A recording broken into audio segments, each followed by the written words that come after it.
we can create some key, like some buttons where the user can type, where the user can just click on the buttons. So to create buttons, we are going to create them exactly before the function of, like, the function which executes the commands. So we'll just save our keys, like the button. So we'll just save our buttons in a variable called keyboard, and then we will call the method reply keyboard. So it's supposed to be reply keyboard markup, and then so we'll start passing in the different buttons. So we are going to call keyboard, and then we equal that to, we create a list. So the list is basically going to have keyboard. It's not yet the keyboard button, should be keyboard button, and then supposed to be supposed to be inside the list. So keyboard button, then in the tuple we are going to enter the text. So this is going to be what the user will be seeing. So it has to be a string, so let's call it send file. So the button will be send file.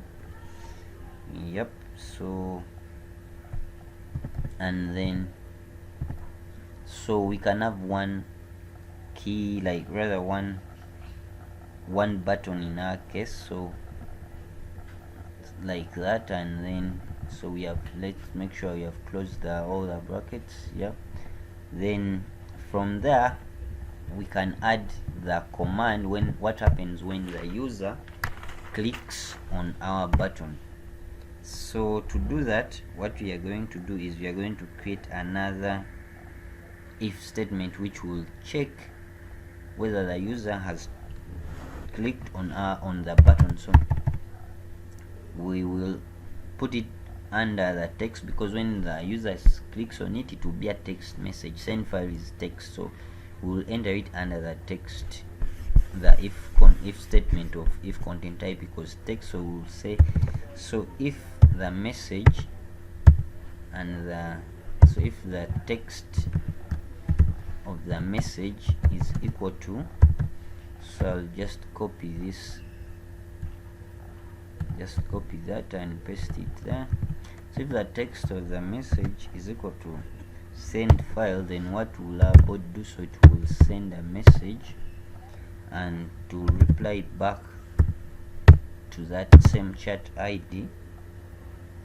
And what will it say? So it will say forward to me something like forward to me any file from any other channel, something like that. Yeah.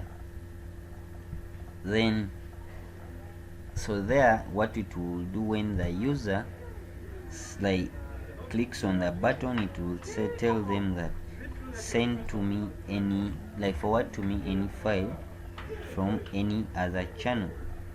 So now we will have to store some variables of the file ID. So what we'll do, we'll go to our class, which is my class, and then we'll initialize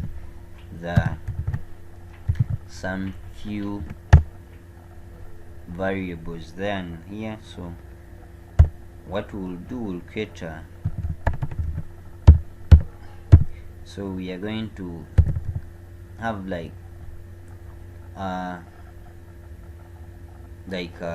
variable which will be saving our file, which will be saving the caption, what we want to caption our file. So what we are going to do is we're going to create a variable called, we can name it something like file caption. File caption, and so it will by default it will hold something like caption, just caption. Whenever our bot is like started, it will be having our file caption variable will be initialized with that caption, so that text called caption. So we'll create another method, and so this method will be called whenever the user sends the file, forwards the file, and so it will save the file ID. So this method we can call it store it, something like that, store it. And so we can add two, like one argument for that, so we can call it file ID, file ID. And so whenever the method is called, then we can resave what we had already initialized by. Now, like what it will do is that it will get what the ID of the file, and then save it in a variable called file capped, like file capped. So then from there, what we will have to do is, now we are going to get the file ID when the user forwards a file to the bot. So now we are going to create another if statement to see if the user has forwarded the file. So to do that, we are going to say if content type is equal to, so we're going to create a string there, and then we save the content type is a document. So this here we are going to start executing what happens when the user forwards a file to the bot. So we are going to say file ID, so we'll equal to message. So we are going to get the file ID from the message, okay, like from the file which the user has forwarded. So we are going to get the message, and then so we are going to start indexing it, like, so we are going to check since it's document, so we are going to enter into document, and then we are also we are indexing it. So if you are familiar with Python, it should be straightforward. And then we are going to also get the file ID. So it is named file underscore ID. So this variable file ID will save the ID of the file, and then we will make it a tuple, like so. And so from there we will make the bot send back a file, like a message, like a reply to the user. And so now, like, it has grabbed the file ID from the file the user has sent. So now what we'll do is bot.send message, and so it will has to reply back to the same user. So something like now send the file caption, something like file caption. And this caption, Telegram says should be less than 1024 characters, so we should emphasize that, less than 1024 characters. Yep, something like that. Yeah. So we need an identifier that, okay, the user has now sent the caption. So let's put an identifier like an hash symbol, hash or hashtag, hash symbol, pound sign. Other people call it pound sign. So with hash, yeah, with hash, something like with hash.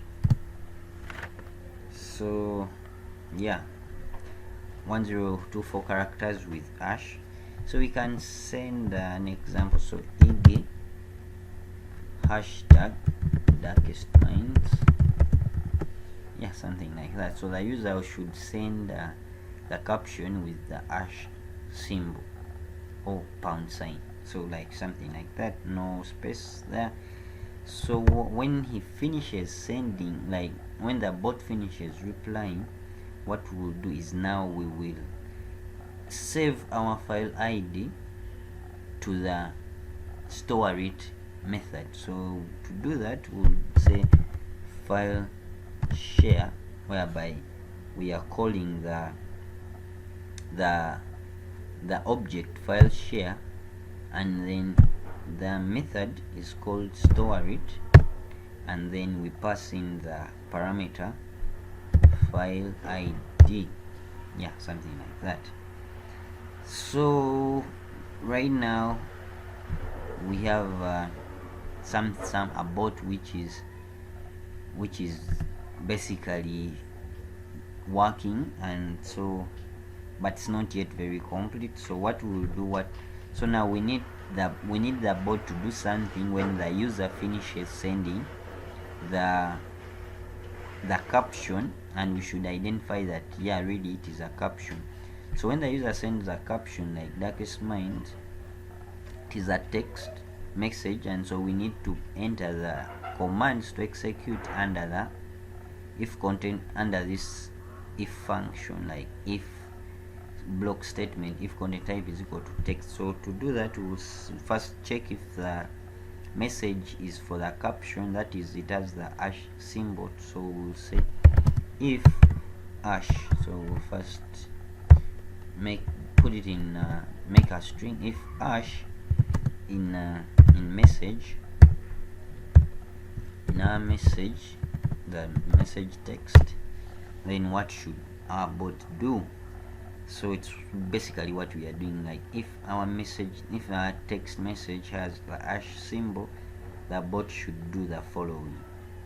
So first of all, we are going to get the message, like the message with the hash symbol, and then remove the hash symbol, and then we can increment with our, for example, our channel username.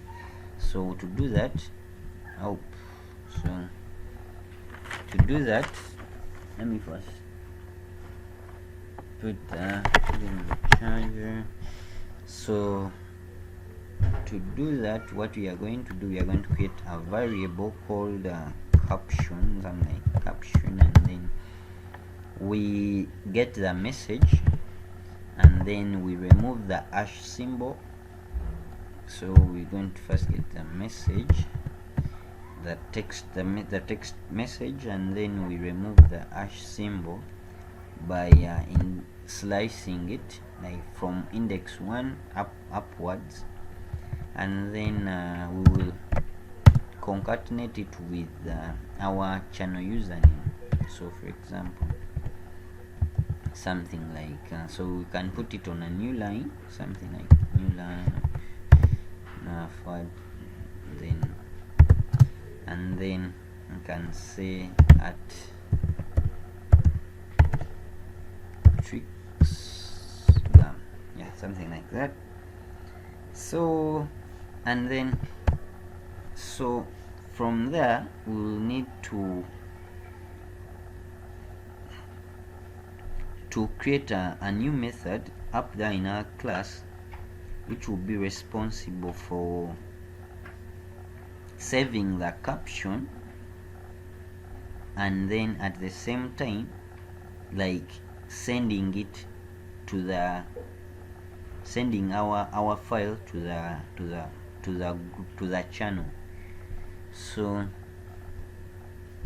unresolved reference. So what we will need to do, what I've forgotten up here in our import, so we will also need to import the reply keyboard markup, and then keyboard button, all those. So we'll say from teleport dot name tuple import reply keyboard markup, yeah, and keyboard button. Yeah, something like that. So we should see the red mark, the red underlines disappear. Yep. Then what I was explaining is we're going to come back to our class and then create another method whereby it will be responsible for like sending the file to the channel. So we'll call this method retrieve, something like retrieve. Yeah, retrieve. And so it will be taking on two parameters, so the caption and then the chat ID, something like that. And so what we'll use the try except statement. So we'll say try, like to basically what I want to do is to reduce the errors. Like I don't want to have, like, because different errors can pop up, so I want our bot to try to send the message to the channel. So send, actually we don't need message, so in this case we need send document. So we have to pass in the channel name we want, so at Tricksgum, so which is our channel username. And so now we should pass in the file ID, so it should be soft dot, so in our case it is the what we are passing on is the file ID, so which is, in our case, we called it file underscore capt, and then the caption. So the caption we want, so we'll say caption is equal to, so so that parameter up there we have passed in. And then so from there we can also send a notification message, basically like bot.send message something, then same chat ID, and then we'll say something like successfully sent. And then from there we can create the except block, which will be responsible for handling the error which the errors which occur. So we'll say something like bot.send message, pass in the chat ID, and then the message we want, something like please try again, please try again. Yeah, try again with a shorter description or caption. Yeah, something like that. So from there then we'll go back to our file share function to complete our if statement here, that in case the message has the pound sign, we will call the file share object, file share, which is that. Then we go to the retrieve method, and then we pass in the different arguments. So we pass in the caption as the first argument, and then chat ID as the second argument. So basically that is it for this bot. Parameter, file ID and field. So yeah, then chat ID to be filled from up there. Yeah, so basically this this is good for our bot, and we should it should be able to make it to run, and we can test it.